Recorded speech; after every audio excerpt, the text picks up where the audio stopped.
प्रधानमंत्री नरेंद्र मोदी ने अपने मंत्रियों को 2047 के लिए रोड मैप तैयार करने का कल निर्देश दिया। यह निर्देश कल उन्होंने मंत्री परिषद के साथ बैठक में दिया। पीएम मोदी के साथ दिल्ली के प्रगति मैदान कन्वेंशन सेंटर में मंत्री परिषद की बैठक लगभग 5 घंटे तक चली। बैठक में प्रधानमंत्री ने इस बात पर ज्यादा जोर दिया कि आखिरी पायदान पर खड़े व्यक्ति तक केंद्र सरकार की योजनाओं का फायदा कैसे पहुंचे। बैठक में प्रधानमंत्री नरेंद्र मोदी ने अगले 25 साल यानी वर्ष 2047 तक के लिए रोड मैप पर फोकस किया और कहा कि हमें साल 2 साल की नहीं बल्कि आगामी 25 वर्षों की तैयारी करनी चाहिए।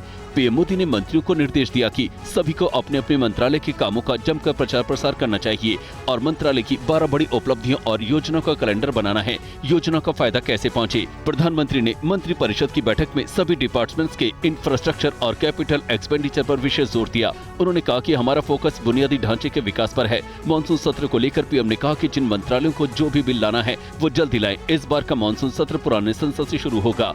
Hello doctor, Tanvi herbals app या वेबसाइट से आज ही फ्री चेकअप के लिए अपॉइंटमेंट लें। तन्वी डॉक्टर से फोन या व्हाट्सएप पर बात करें और रहें फिट एंड फाइन। आपका herbal specialist Tanvi herbal clinic. Modi ने मंत्री परिषद की बैठक में करीब 25 मिनट तक अपनी बात कही।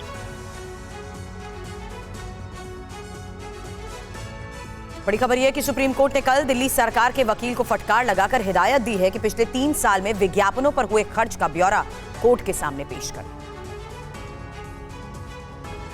खास बात है कि दिल्ली सरकार का विज्ञापनों पर हुआ खर्च अरसे से विपक्षी दलों के निशाने पर है। इस बार गेंद सुप्रीम कोर्ट के पाले में है। दरअसल सुनवाई रीजनल रैपिड ट्रांजिट सिस्टम को लेकर चल रही थी। जस्टिस संजय किशन कौल और जस्टिस सुधांशु धुलिया की बेंच को बताया गया कि दिल्ली सरकार प्रोजेक्ट के लिए पैसा देने से इनकार कर रही है। सरकार का कहना है कि उसके पास फिलहाल फंड नहीं है। इस पर जजों ने कहा 2020 के बाद से विज्ञापन पर कितना खर्च हुआ ये 2 हफ्ते में बताएं।